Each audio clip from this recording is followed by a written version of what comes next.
Hello students, आज हम पढ़ेंगे क्लास 9 का चैप्टर वर्क एंड एनर्जी। जैसे कि इस चैप्टर का टाइटल है वर्क एंड एनर्जी, ये दोनों चीज़ें एक दूसरे से रिलेटेड हैं। और हम वर्क कर पाते हैं क्योंकि हमारे पास एनर्जी है। विदाउट एनर्जी हम कोई भी वर्क नहीं कर पाएंगे। एंड अगेन अगर आपको मेजर करना है कि आपके पास कितनी एनर्जी है, हम वर्क को मेजर करेंगे। हम कितना काम कर पा रहे हैं वो डिपेंड करता है हमारे पास कितनी एनर्जी है उस पर।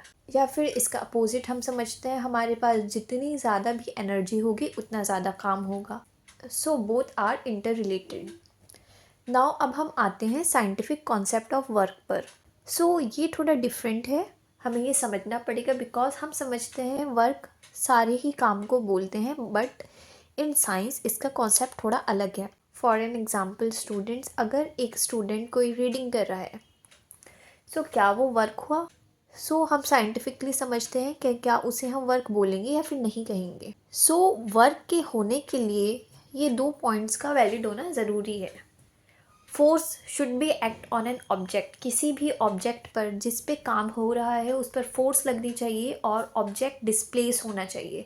मीन्स वो अपनी पोजीशन से आगे या पीछे बढ़ना चाहिए। मीन्स उसी जगह पे नहीं रहना चाहिए, उसका डिस्प्लेसमेंट होना ज़रूरी है।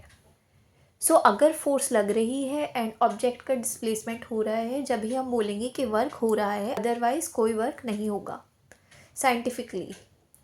जो कि हमारा एग्जाम्पल था इन रीडिंग, आप देख रहे हैं कि हम फोर्स तो लगा रहे हैं बिकॉज हम रीडिंग कर रहे हैं, हम बोल रहे हैं, बट उसमें कोई डिस्प्लेसमेंट नहीं हो रहा है। In the terms of science वो वर्क नहीं है।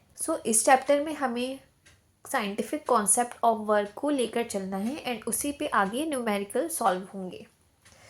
यहाँ से स्टूडेंट्स वर्क का फॉर्मूला आता है, इन दोनों पॉइंट से ही बना है। ये force multiply by displacement. Force लगना ज़रूरी है और उसका डिस्प्लेसमेंट होना ज़रूरी है। Now what is the unit of work? Work की यूनिट है बिकॉज फोर्स मल्टीप्लाई हो रहा है डिस्प्लेसमेंट से। आप जानते हैं स्टूडेंट्स, फोर्स का यूनिट होता है न्यूटन एंड डिस्प्लेसमेंट कोई पोजीशन है, मूवमेंट हो रहा है, पोजीशन चेंज हो रही है एंड पोजीशन हमेशा मीटर में मेजर होगी, तो न्यूटन मीटर। या तो हम न्यूटन मीटर को यूनिट लेंगे या फिर जूल। ये आपका वर्क डन का यूनिट है। नाउ अब हम आते हैं एनर्जी पे। जैसे कि मैंने आपको ऊपर समझाया है, कोई भी ऑब्जेक्ट अपने अंदर एनर्जी पोजेस्ट करके रखता है, अपने अंदर स्टोर करके रखता है, उसी से ही वो काम कर पाता है। The energy possessed by an object is thus measured in terms of its capacity of doing work. वो कितना ज़्यादा काम कर पा रहा है, उसकी कितनी कैपेसिटी है। अगर हम उसे मेजर कर पाएँ तो वही हमारी एनर्जी होगी। जितनी ज़्यादा हमारी कैपेसिटी होगी वर्क करने की, उतनी ज़्यादा स्टूडेंट्स हमारे अंदर एनर्जी होगी। या फिर किसी भी ऑब्जेक्ट में, अगर कोई ऑब्जेक्ट कितना ज़्यादा वर्क कर पा रहा है, उसकी कैपेसिटी बहुत ज़्यादा है, मीन्स उसकी एनर्जी ज़्यादा है। क्योंकि ये वर्क को ही मेजर कर रहा है एनर्जी के टर्म्स में, इसलिए स्टूडेंट्स इसका यूनिट रहेगा same, joule. Now forms of energy. Energy की डिफरेंट फॉर्म्स होती हैं, बहुत टाइप की एनर्जी होती हैं, जिसमें हम देखेंगे फर्स्ट है आपका मैकेनिकल एनर्जी। उसमें आता है potential energy and kinetic energy. इन दोनों को मैं आपको आगे एक्सप्लेन करूँगी। एंड हीट एनर्जी भी हो सकती है, केमिकल एनर्जी भी हो सकती है। केमिकल रिएक्शंस जो होते हैं, आपने केमिस्ट्री में पढ़ा होगा, तो जब उसमें रिएक्शंस होते हैं तो केमिकल एनर्जी ही रिलीज़ होती है। इलेक्ट्रिक एनर्जी, या आपने इलेक्ट्रिसिटी के चैप्टर में पढ़ा होगा, light energy.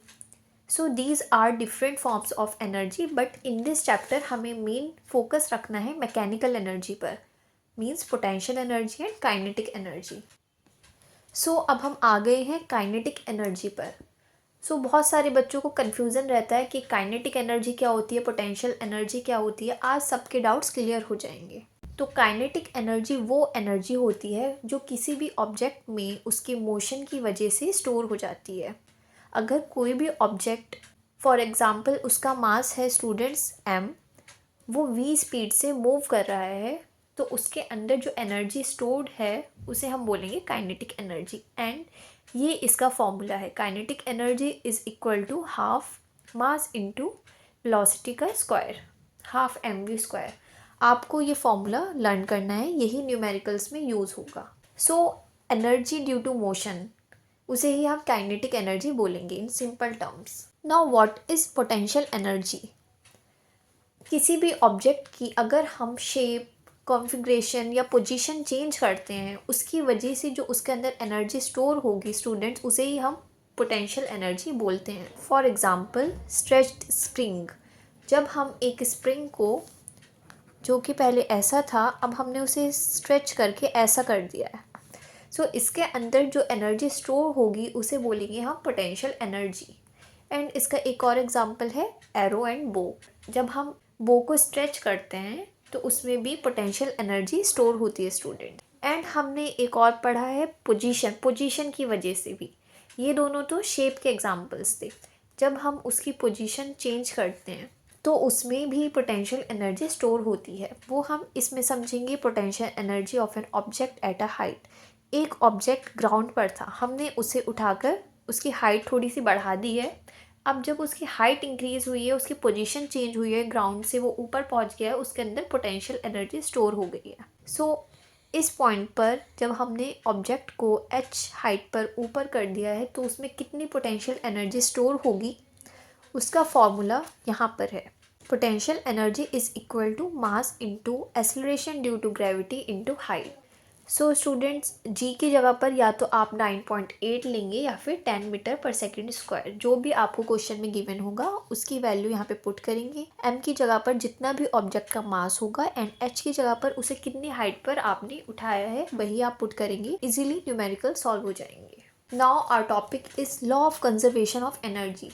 This is very important students, because ये एग्जाम्स में आता है, स्टेट करने के लिए भी आता है, आपको डेफिनेशन लिखनी होगी एंड इस पर बेस्ड आपको न्यूमेरिकल्स मिलेंगे चैप्टर में। सो इन दिस लॉ आपको ये बताया है energy can neither be created nor be destroyed, can only be converted from one form to another.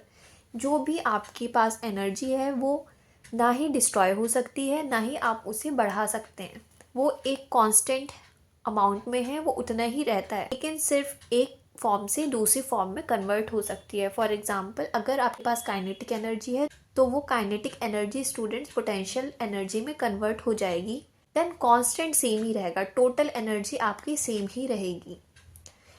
आपको ये मैं समझाती हूँ, जैसे कि ये पोटेंशियल एनर्जी है एंड ये काइनेटिक एनर्जी है, इन दोनों को सम अप करके हमारी टोटल मैकेनिकल एनर्जी बनती है। अगर पोटेंशियल एनर्जी कम भी हो रही है तो इसका ये मतलब नहीं है आपकी टोटल कम हो जाएगी, वो यहाँ से डिक्रीज़ होके काइनेटिक एनर्जी को बढ़ा देगी, मीन्स वो इसमें कन्वर्ट हो जाएगी। डेट्स वाई आपको पोटेंशियल एनर्जी कम होती दिख रही है, बट इस तरफ जो है काइनेटिक एनर्जी बढ़ रही होगी, और इसी वजह से टोटल जो है उस पर कोई फ़र्क नहीं पड़ेगा, वो कांस्टेंट ही रहेगी। एंड इसका अपोजिट भी सेम मैनर में होगा, अगर काइनेटिक एनर्जी डिक्रीज होगी तो पोटेंशियल बढ़ जाएगी एंड टोटल जो है वो कांस्टेंट रहेगी। So this is the law of conservation of energy.